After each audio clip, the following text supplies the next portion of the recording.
to welcome everybody to this Brain Aneurysm Foundation webinar. I'm Christine Buckley from the Brain Aneurysm Foundation. Lynn Nuttall from the Brain Aneurysm Foundation is on as well. And we have a very special guest today, Kyla Pearce, who's with an amazing organization called Love Your Brain. And, I think everyone who is tuning into this webinar can benefit by a lot of the resources that they have.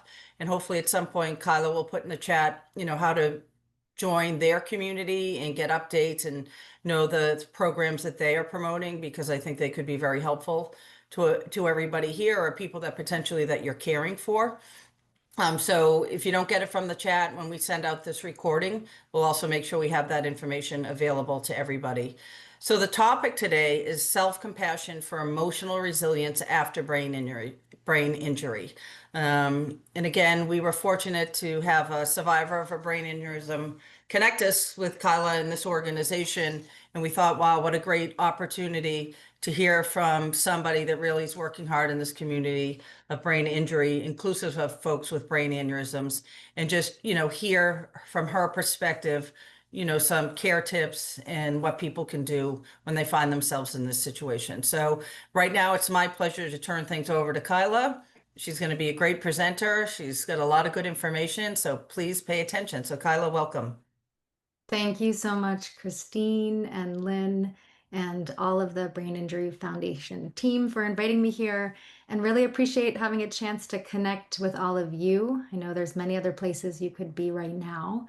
So feeling very grateful to have a chance to share about a topic that has personal resonance to me. So I'm the Senior Director of Programs, Research, and Operations at the Love Your Brain Foundation.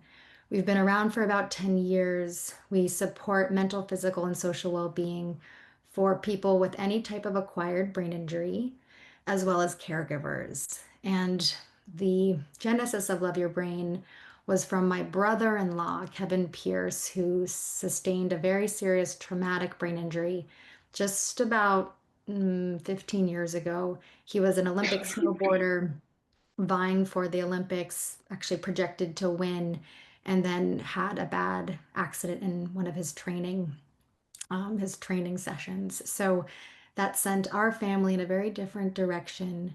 My husband, Adam Pearce, co-founded Love Your Brain with his brother, Kevin, really to provide ongoing resources after the initial kind of acute medical phase to support holistic healing in the long term. So I'm going to be speaking from the lens of a researcher, a program developer, but really most poignantly, someone who has been in a caregiving and support role for somebody impacted by the changes that happen after brain injury.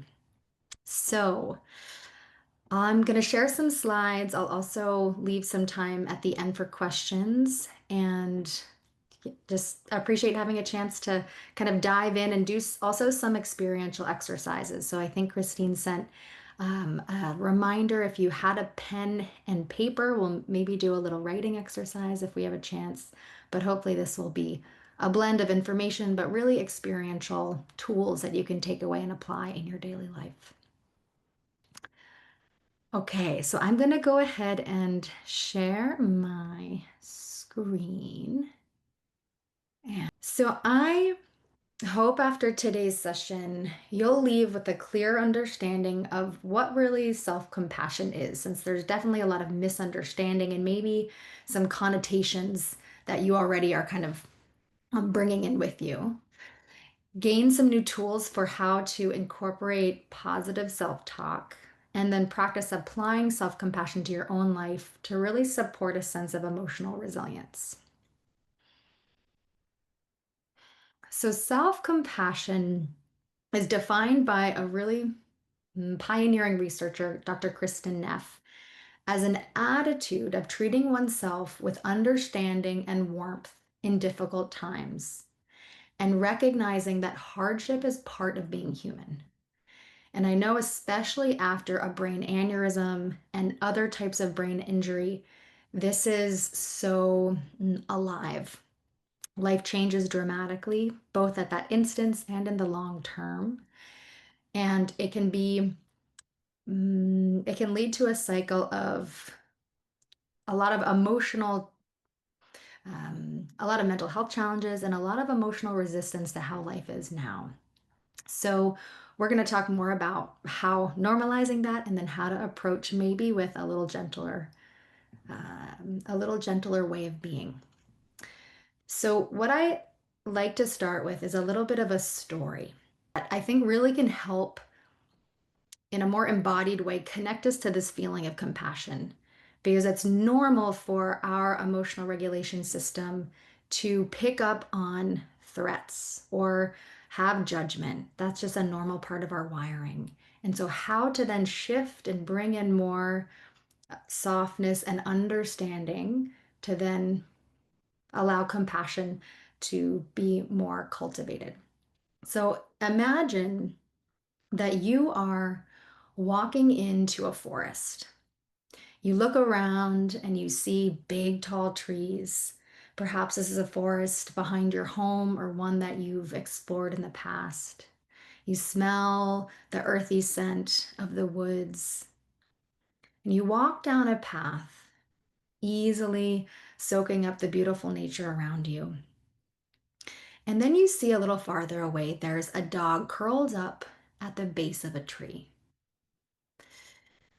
This dog looks cozy and soft, and you approach this dog thinking how nice it would be to give it a little rub.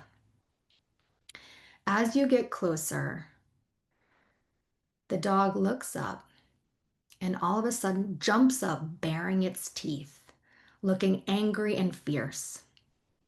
And in an instant, you shift from feeling a connection to fear and a need to protect yourself. So you jump back, almost feeling angry that this dog is about to attack you. Once you get a safe distance away, you look and you see that the dog's leg is actually stuck in a trap. So the dog was not meaning to be angry. He was suffering. And when I tell the story to myself, that can create another shift, one from fear and anger to then some understanding that this creature is acting that way because their leg is stuck in a trap. And so, as we talk about this topic of self compassion, you can also apply this to yourself. That in a lot of ways, we are all carrying something that can make us reactive or act in ways that we're not proud of. But when we look and see what the root of that suffering or behavior is, perhaps that can allow us to be a little more gentle and understanding with why that behavior is happening. So, why this matters, particularly in the context of brain aneurysm and other types of brain injury, is because there can be neural changes that impact functional connectivity in the brain that heighten different mental health conditions like anxiety. There might be an increased fear response or hypervigilance or persistent worry that there could be another rupture. After traumatic brain injury, like my brother Kevin, similarly, heightened ruminating thought patterns, spiraling of kind of the what ifs of I might not be able to do the things that I was good at before. I might not have the friends that I maintained before. So, normal for the brain to shift in a way that focuses on what can feel stressful. And you might think to yourself, when you're getting in those thought patterns or feeling a sense of anxiousness, is it helpful to beat yourself up, to give yourself tough love, to shame yourself for those feelings? This is just an exploration. So, what we'll talk about over the next few slides is maybe there are different ways. And more and more research is showing that when we treat ourselves with an attitude of understanding that our leg is stuck in a trap, this compassionate attitude can reduce stress, anxiety, ruminating thought patterns, depression, and self criticism. And it can increase our self confidence, acceptance, resilience, and the quality of our relationships. Yet, self compassion is often confused with toxic positivity or feels inaccessible because most of us are not trained or taught, certainly not something we've been taught in school, how to do this. It can sound like a great idea, but how to really do this. From the neuroscience perspective, also compassion and this type of attitude of kindness and understanding towards ourselves, like you would give to a friend in a time of difficulty, increases activity in the areas of your brain that are involved in the release of different neurotransmitters that help with focus, empathy, and social connection. So it enhances positive emotions in response to adverse situations. So that's a little bit of the big picture of why. Some of the research supporting it's a good idea. So what does this actually mean practically? So Dr. Kristen Neff talks about 3 pillars of self-compassion. The first is mindfulness, the second is kindness, and the third is common humanity. So self-compassion involves mindfulness, and I'm sure that many of you are either formally practicing mindfulness or informally practicing mindfulness, but just so we're on the same page, mindfulness means paying attention to what's happening now, non-judgmentally or with this attitude of curiosity. And so right now, let's actually just take a little pause. You might turn away from the screen, look towards something that brings you a little bit of steadiness, and let's take a slow, intentional breath. Slowly breathe in, feel your lungs expand. And slowly breathe out, slowly feeling a release. Let's do that one more time. Slow, intentional breath in. Slow, easy breath out.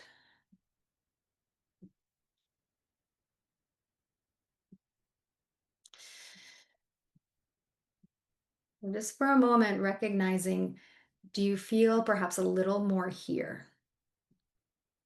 And while your breath has been going in the background for the entire waking part of your day, as well as when you were sleeping, chances are you might not have been mindful of it or aware of it. And so mindfulness is inherent in all of us, a capacity for us to pay attention to different aspects of our experience with this quality of curiosity or openness. Mindfulness helps us learn to self-regulate by acknowledging what's happening without over-identifying with it. And so practically, if one of the symptoms of your brain aneurysm or perhaps a loved one that you're supporting might be some headaches.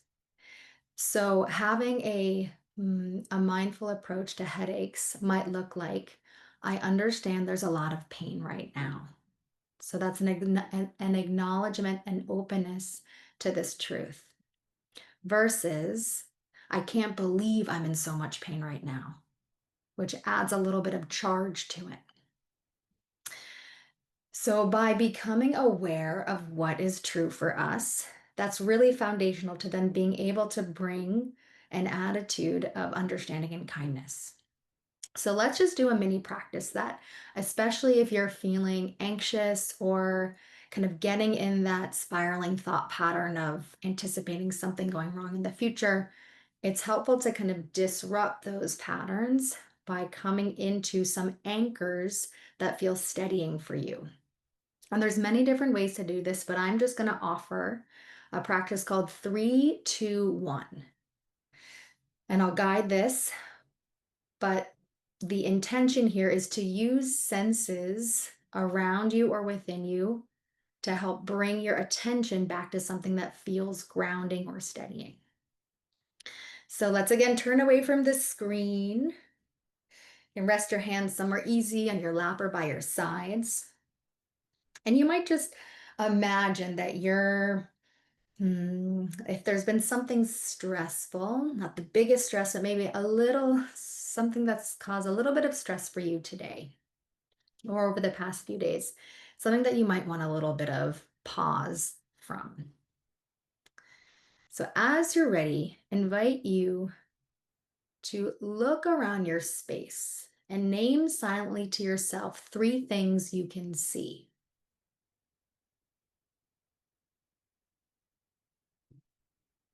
Open your ears to the sounds around you and name to yourself 2 things you can hear.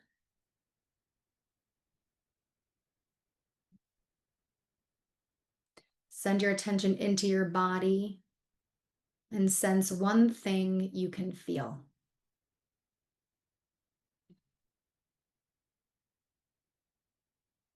Take a slow, intentional breath in and a long, easy breath out.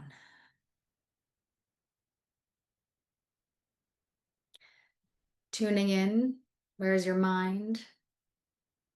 Maybe a little more collected. So, mindfulness helps set the foundation of awareness. And I'll play a brief video that we use in some of our programming that helps educate why mindfulness is particularly helpful after a brain injury. I have tested the sound, but just a heads up that you might want to adjust it based on what feels comfortable for you. After a brain injury, it's easy to get swept away by what we wish was different. We often get stuck in the past or future, causing anxiety and stress. So, what can you do? Mindfulness is a tool that empowers you to approach life with more balance and perspective. Imagine it this way: your mind is like the ocean, your emotions and thoughts are like the waves. Sometimes they're moving like a calm ripple, other times crashing down one after another. There's no way to stop the waves, but you can learn to surf them. Mindfulness is not about stopping thoughts or feelings. It's about changing your relationship to them, viewing them with a little more perspective. And when you do, even in the rockiest seas, you find a place of calm within yourself. The good news is, mindfulness is an ability every human has. You just have to practice. Practice with us through meditation, yoga, or simply pausing to notice your breath. How does mindfulness show up in your life? The power is within you.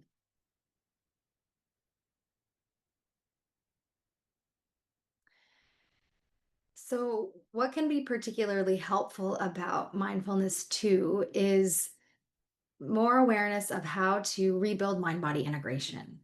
And after a brain injury, there can be a disconnect in how aware we are of different body sensations, and then also an impact of how we're positioning our body or holding stress in our body that then also impacts how we feel mentally. So I'll do a brief experiential exercise to kind of make this a little more clear, because intuitively we all understand, oh, we need to support mind-body connection. What we think impacts how we feel, and how we feel impacts what we think. But what does that actually mean?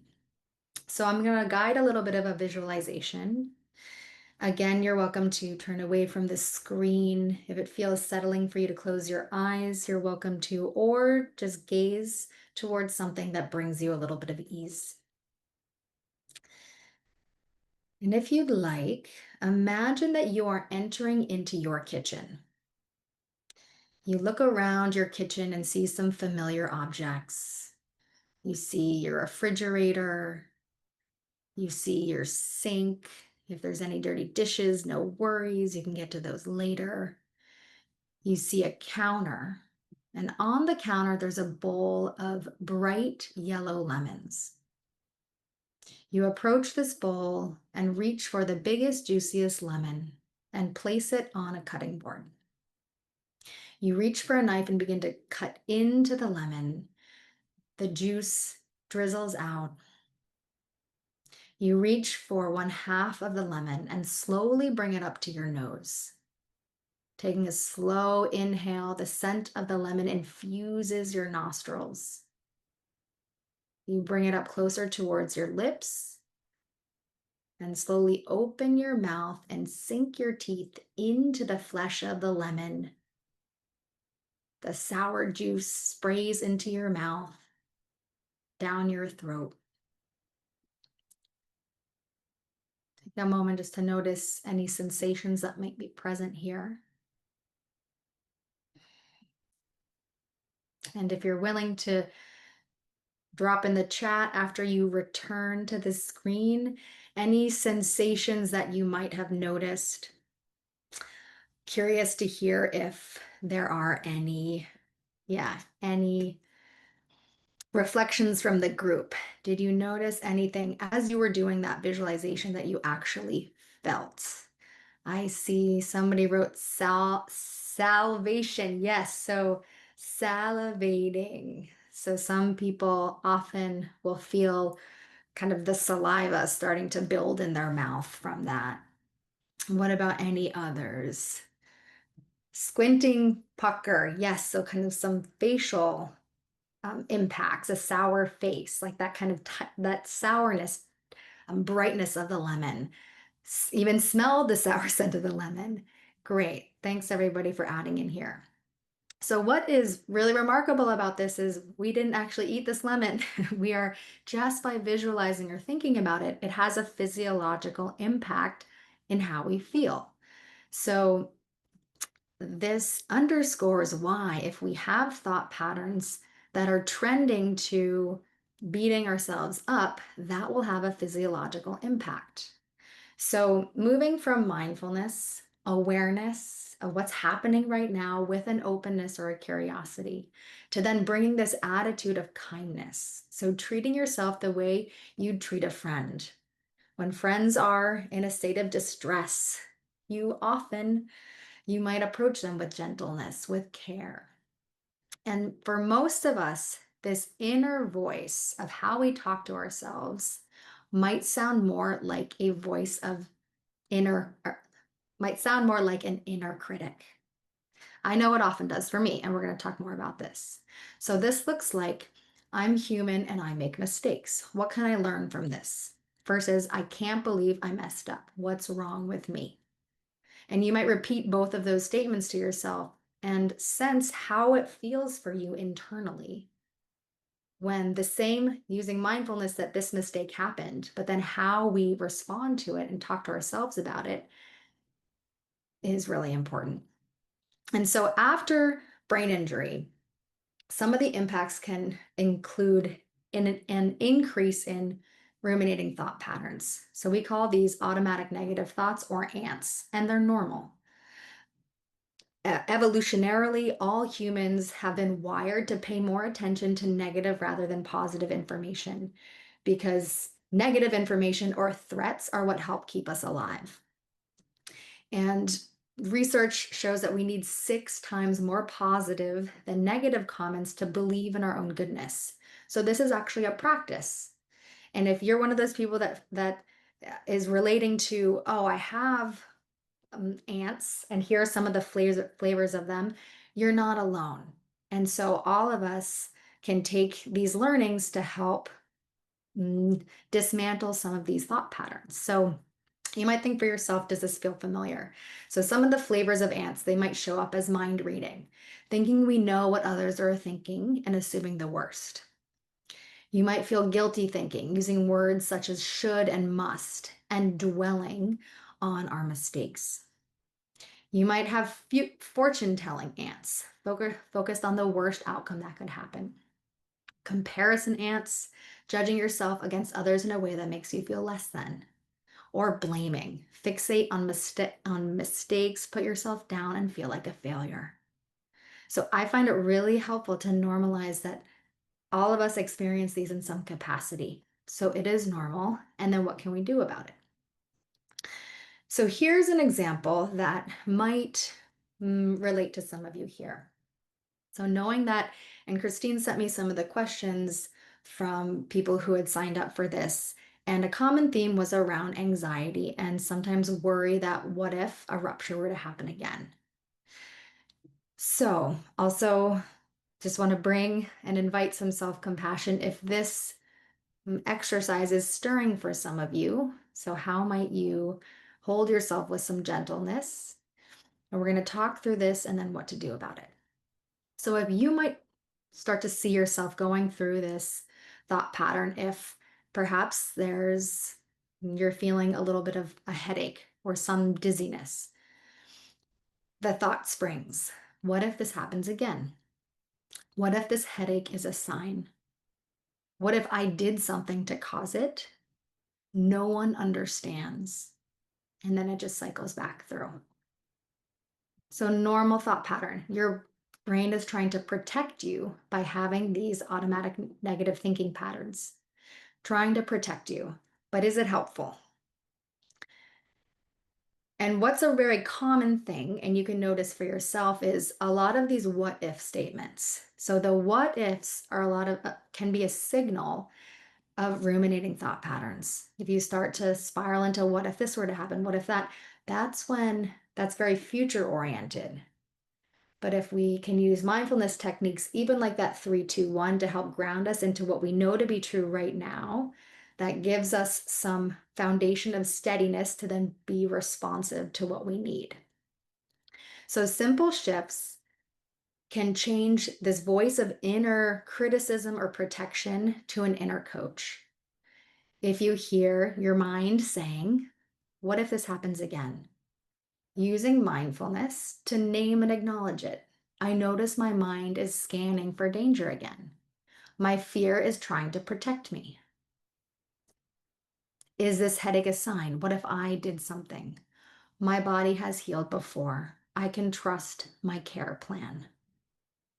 No one understands. I'm not alone. There are others who get it, and I can connect with them.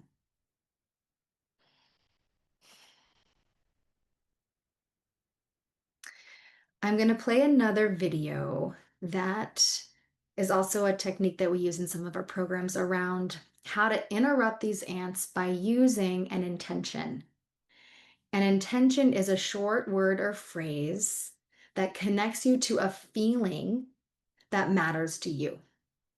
And by cultivating that feeling and reminding yourself that that is possible right now, it can help interrupt that what if thought pattern. So let's give it a listen. After a brain injury, a lot changes. Your body and mind work differently. Medical help is important, but doesn't solve everything. This can leave you feeling disempowered. But here's the secret. You can look inside to cultivate your inner resources for healing and growth. One tool that exists within each of us is our power to set an intention. An intention is a short word or phrase that describes how you want to experience life, kind of like a post-it note reminder for your brain. It's helpful because it empowers you to live in alignment with what's most important to you. Just like the North Star, it keeps you moving towards what you need to heal and thrive. And when you get off course, which all of us will, it reminds you how to get back on track. This means you can never fail at your intentions, unlike a goal, which you may or may not achieve. Our program introduces a new intention into every Yoga Nidra practice to support your healing journey. Take a moment to reflect on an intention that's important to you right now. The power is within you.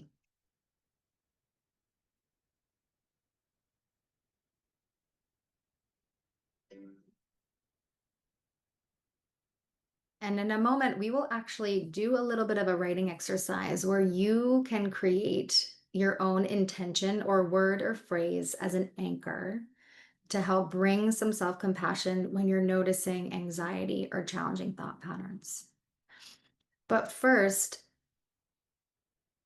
diving a little bit deeper into the difference between self-compassion and toxic positivity.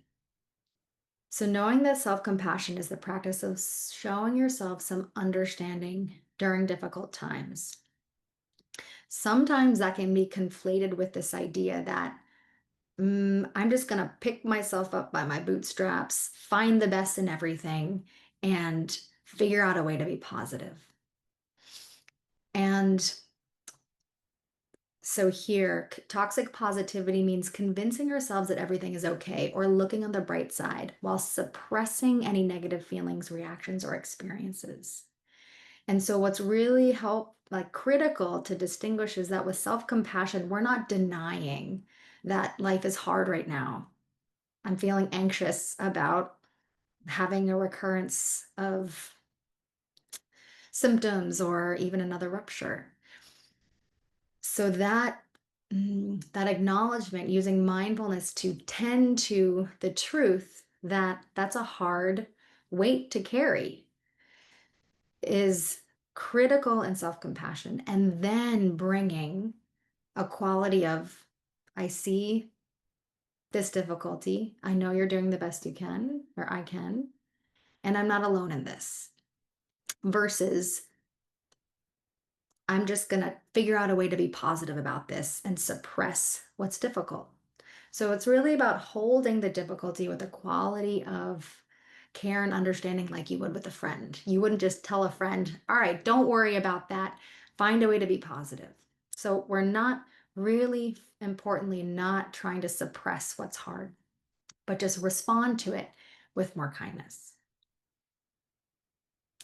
Sometimes I also have heard, and I know myself, uh, can feel like, oh, if I'm being kind to myself, I'm actually not holding myself accountable for some changes that I might need or want to make. So, this idea of lack of accountability, tough love, or harshly criticizing ourselves may seem to motivate change.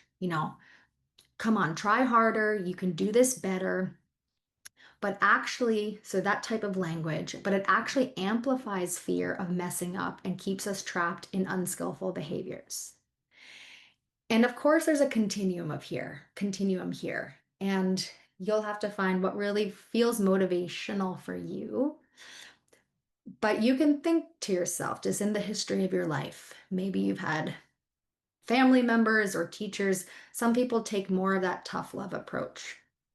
And maybe it's been helpful in some contexts, but maybe also it's created this feeling of um, ongoing fear of, if I continue that pattern, I'm going to have a consequence. And that not then allowing a more fluid way of developing effective behavior change patterns to actually make change. So self-compassion doesn't mean you're not holding yourself accountable. It's just a way of saying, all right, I know this is what happened this time. I know I can do better next time, and bring that gentle supportiveness instead of a criticism. So let's do a little exercise together, and then we'll pause for some questions and then maybe do a little mini practice. So what I'd like to do is, if you have a pen or paper handy, great. If not, you might go and grab one. If they're also not around you, you could also just kind of go through these steps as a reflection exercise. I do think it can be helpful to have a little bit of a writing prompt. So I'll give folks maybe a minute to organize a pen and paper. And we'll go through a few different steps for how to create a short word or phrase that you can say to yourself in times when you're feeling anxiety or ruminating thought patterns or sensing a feeling of difficulty.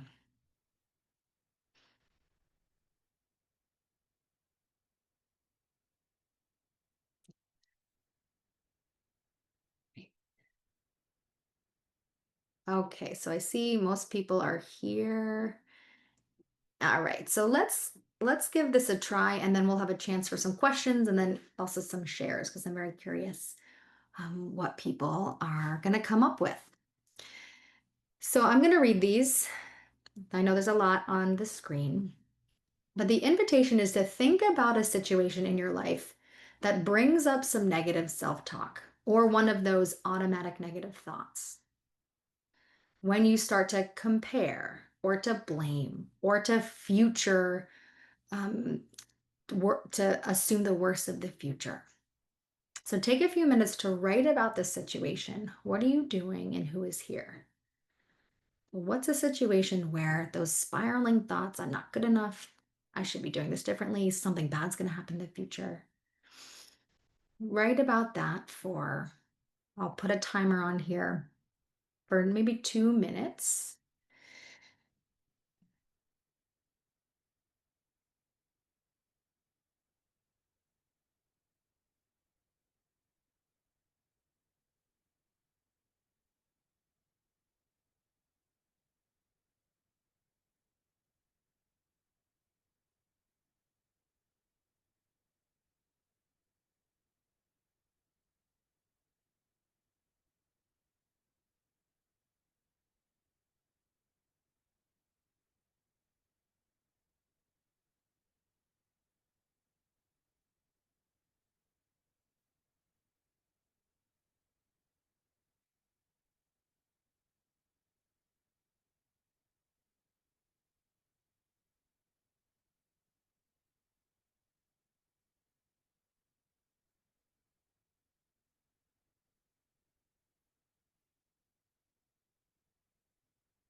And I'll just share the next prompt, but feel free to keep writing. When you're in this situation, how do you feel? Some examples: I feel anxious, I feel depressed, I feel unworthy. So, write a few feelings that these ants are stirring up within you in this situation.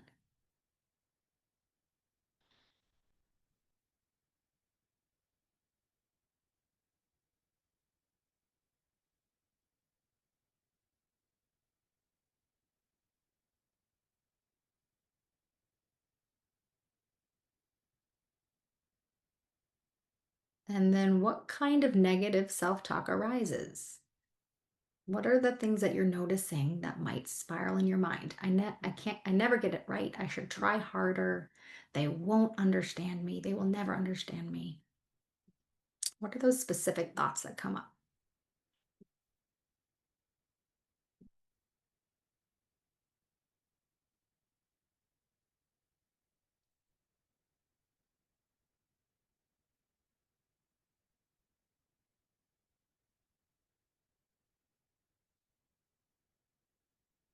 So we'll just do this for about 15 more seconds between and then shifting to the next part of the exercise.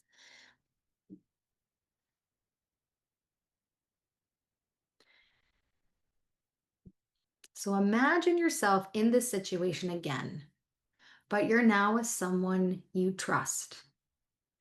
This person tells you something helpful that you need to hear to handle the situation. So take a few moments to reflect on that and then write it down. They might say, a friend to you, you are trying the best you can. You can do this. Your ants are just a story. Trust yourself.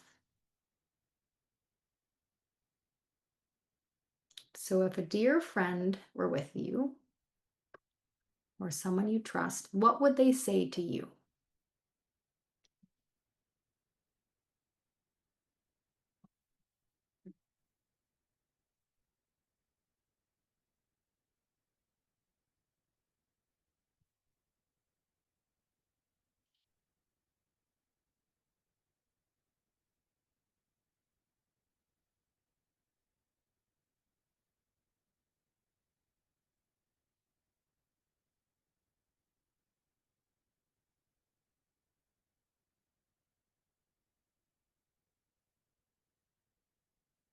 And as they tell you those words, how do those words make you feel? Write down the emotions you're feeling. I feel more accepting. I feel calmer. I feel like I'm good enough.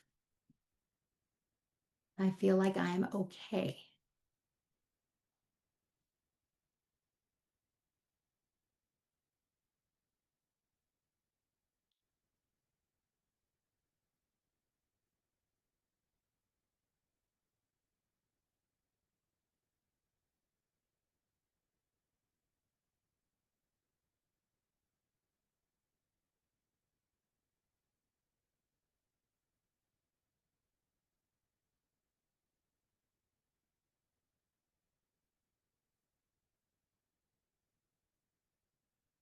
And then finally,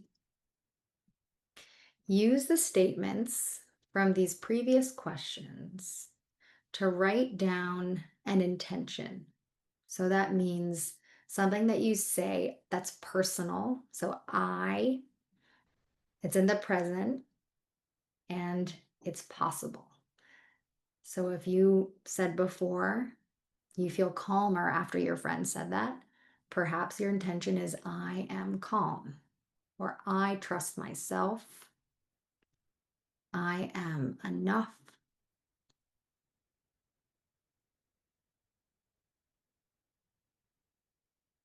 Something that feels true for you to help reorient your attention to how you want to relate to that experience in the moment.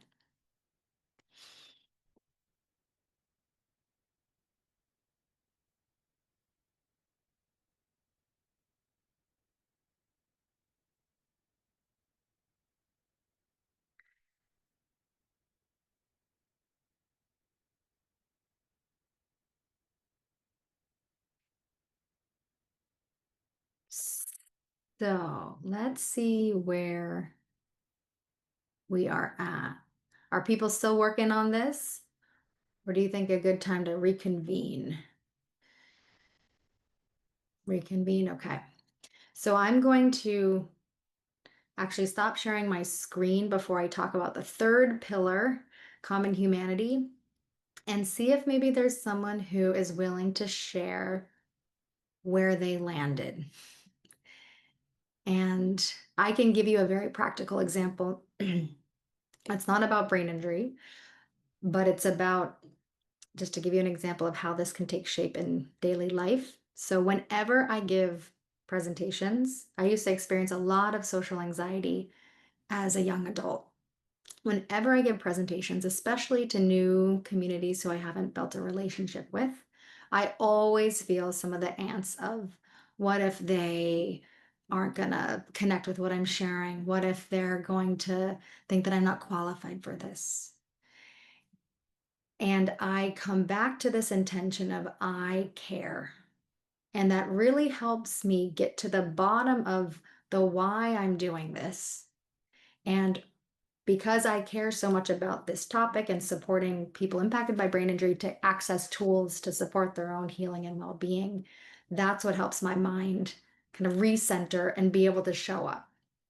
So let's see if there's maybe one person who can share their journey, a little bit of like, what's the scenario that's bringing you some ants or automatic negative thoughts, and how did you and where did you get to when you did this exercise?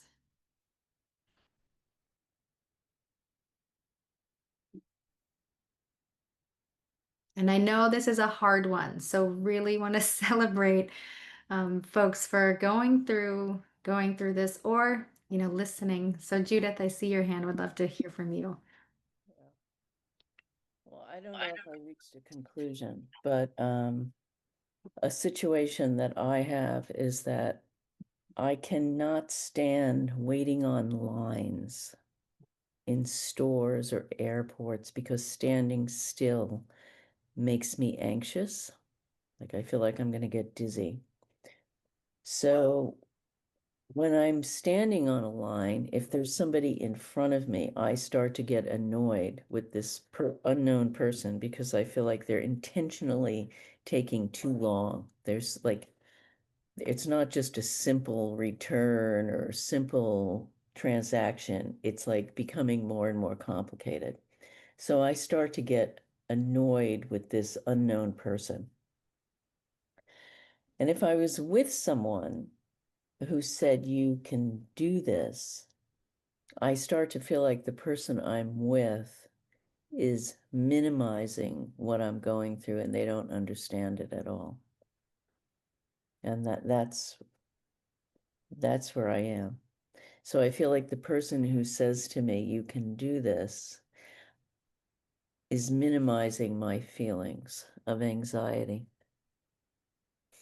That's as far as I've gotten.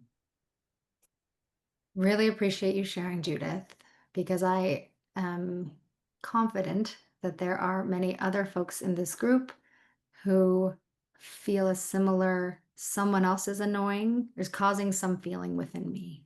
So even if it's not this exact example of a line, it applies. So one question for you is, so I think the toxic positivity approach would be, you can do this, right? That's just focusing on the positive. So what if you were to add, I see this as a hard moment. I see that I'm feeling anxious right now for good reason. You worry about getting dizzy. It's hard for you because of symptoms to be in a line still. Like that's a truth. And giving yourself mm, the acknowledgement that that's hard. And then adding, you can do this, or I'm I'm focusing on what I can. I mean, you can play with how you want to feel. I am present. I am calm. This is a hard moment for me, and I am calm. So it's kind of holding both of those truths. This is hard. And how do you want to relate to this situation? Because this is where the empowerment comes from. You can't change how other people are, but you can control how you have more control over how you are relating to the experience. I'll also share, this is a very cognitive, like top-down approach. So this is like harnessing our executive functions, which are often impacted after brain injury. So mindfulness tools like the 3-2-1 exercise, maybe that's what you bring in, something that's a bit more sensory or embodied, where you acknowledge, like, this is my anxiety coming up. Like I'm feeling frustrated right now being in this line. Is it helpful to still focus on that? Or maybe look around and name 3 things you can see, hear 2 things around you, feel 1 thing in your feet. Because when you're doing that sensory exercise, your mind is not focusing on the anxiety and the frustration. And you may need to do that 20 times when you're in the line. So it's not, I think sometimes with mindfulness, people are like, oh, you'll take 1 breath and you'll feel calm. It's really, these are not short fixes. They're practices that empower you with the tools that you have to meet the situation, maybe in a way that's a little less hard. It may not take away what's hard, but a little less hard. So I'll let you percolate on that. I know we have about 10 more minutes. So Melissa, I see your hand. Want to pass to you, and then I'll finish a few more pieces.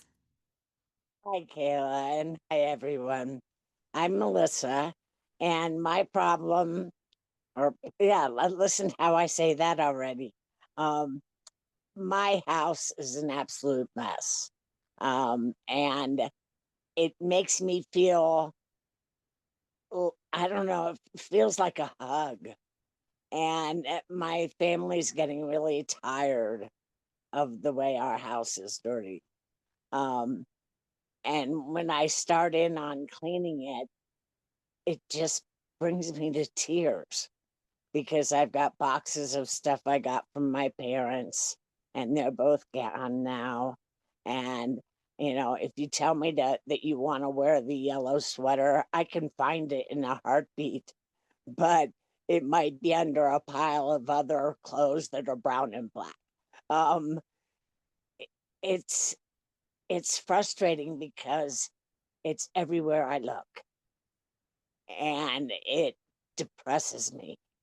So I'm looking for intentions. I mean, I've tried to clean a little bit here and there, that kind of thing. I've tried to say it's okay that it's like this, but it isn't. Um, I hope my kids would help me, but they're getting really tired of putting up with it. And it's not something that's going to go away easily because of my brain aneurysm. And I know I need to set intentions that are gentle, yet move me forward. And I'm hoping you can help me do that. Thank you, Melissa. And why I particularly find your share helpful is because it hones in on this question of accountability. And we are not using So this quality of self-compassion is meant to be motivating. And I also understand too the complexity after brain injury is one day can be very different than the next day with different symptoms. And so what you can accomplish in one day may look very different than the next. So what I would, I think what I'll kind of leave you with is both coming up with what is a feasible goal for that one day. And then, I mean, it's this question of if you don't achieve that goal, how to be compassionate with yourself for why your leg is stuck in a trap somehow. Like maybe it was because you didn't plan from the beginning of the day well enough. And so, how can you learn from that to then implement it the next day? So, to kind of break things down in smaller chunks and then use an intention to help motivate you to apply the learning so that day by day you start to see some change. So think about that. And I know a lot of these talks, there's never any answer, but it's more to try and get your wheels turning around a very applied, yeah, practical example and inviting your family to be part of that conversation. Thank you, Kyla. All right, you're welcome. All right, well, I'm going to share a few more slides and then see if we have some time for more questions, but wanted to really make sure we ended on this final pillar of common humanity. We all have something in common. We're struggling in some way, and we wish to find peace. So, just knowing that truth helps counteract the isolation by reminding us that we're not the only ones struggling. And this is very challenging sometimes after brain injury when it can be so isolating. So, organizations like the Brain Aneurysm Foundation, who do so much to help bring people together and share in the lived experience because there's so much wisdom in that, are so critical.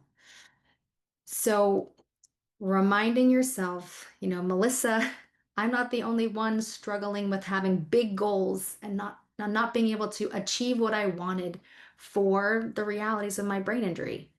And instead of feeling bad about that, using that as I'm accepting that I might need to make smaller goals and adjust my behavior that way. Not from a place of lack, but from a place of reality. And there are others also in that process. So I will share a few final resources and then open up for questions, but wanted to share a brief video about Love Your Brain, which is a couple minutes long. I know there are some people on this call who have participated in some of our programming, which is fantastic, but want to offer a little bit more explanation of some of the services that we offer in case they might be supportive for you and caregivers as well. That's a hard thing to wake up to, is being somebody that you're not. American snowboarder Kevin Pearce remains in critical but stable condition tonight after a training accident yesterday in Park City, Utah. I was there. I was at the very, very top of competitive snowboarding.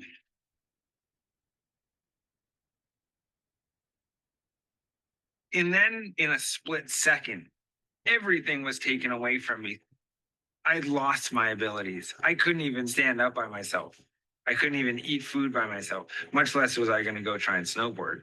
And only your brain can do that to you. Only injuring your brain can change the person who you once were. It's so grueling. It's so long. It's endless, the amount of challenges you're up against. Us seeing that if you could combine community and help people cultivate a mindset to navigate the uncertainty with an ability to reframe, this has to be something we can offer to more people. And that is where the idea of Love Your Brain was formed. Love Your Brain is a foundation with a mission to improve the lives of people affected by traumatic brain injury. from this, I've just learned that that change is inevitable, and it's not necessarily about the change. It's about how we respond to the change. I was alone, and that's so internally damaging to feel that what you're experiencing is a problem. But when you join a community like Love Your Brain, you can hold your space of darkness, knowing that you're not alone, and knowing that, I have the skills and the community that's going to help me navigate whatever comes my way.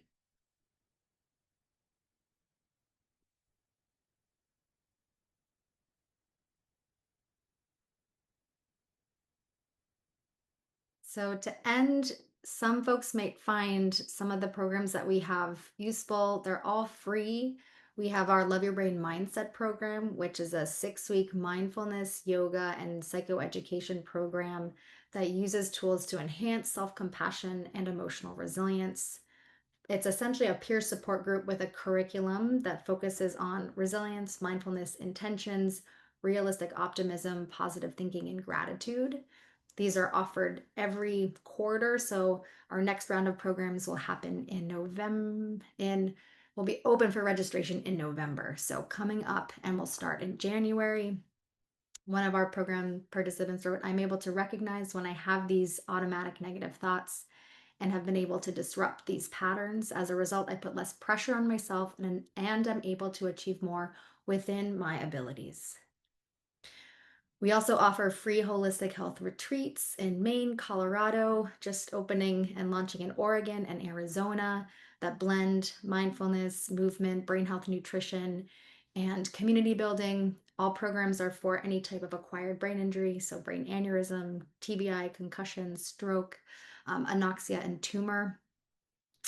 And someone's getting creative with the slides. I love it. Then also some free meditation resources. We have a 150 practice meditation library that has many for emotional regulation. And also Kristen Neff, I mentioned earlier, has many not brain injury specific resources, but wonderful self-compassion resources on our website that are also, some of them are free. So again, big thank you for listening. And I hope that there's some insights or tools that you can take away. Feel free to stay connected to me, and I'll drop my email in the chat. And also, if you'd like to get information about any of our upcoming free programs, there's a little sign-in form here, and we'll be sure to stay connected with you that way. Thank you so much, Kyla. This has been wonderful. I think everybody, I think it's nice for people to know that they're not alone going through this, stuff. I know we did have some questions. How long does the brain injury go on? How many years of improvement? And someone else is like, I've become frustrated with a disability, even 21 years out from rupture. I'm still struggling 11 years out. It just seems to kind of be like a common question that people had been asking. And I'm sure I'm assuming this must be something that you kind of just have to deal with, right? This is kind of the new person you are, but you need to learn how to control or, help yourself through all these things that you're going through. Yeah, I think two things. Brain injury is chronic, but also healing doesn't have an end to it. So there's a kind of a twofold reality that, yes, brain injury will continue to ebb and flow and impact life in different ways. And the ways that your brain can heal, you learn to meet your experience and still feel a sense of resilience and purpose and meaning in life is ongoing. So that's a big, I know, focus of brain injury, brain aneurysm foundation, and a huge focus of Love Your Brain as we have people decades out from their injury that often weren't given these types of tools in traditional medical therapy. So right. Well, thank you. I think this is great. And so they can just go onto your website and sign up for any of those programs, and they're free. Yep, all free. And yeah, please stay connected and become part of our community. Definitely. And this has been recorded, and we will send it out in email and also share on our social media channels. So look for that probably next week. But thank you again so much, Kyla. I think this has been great. We really appreciate you coming on. My pleasure.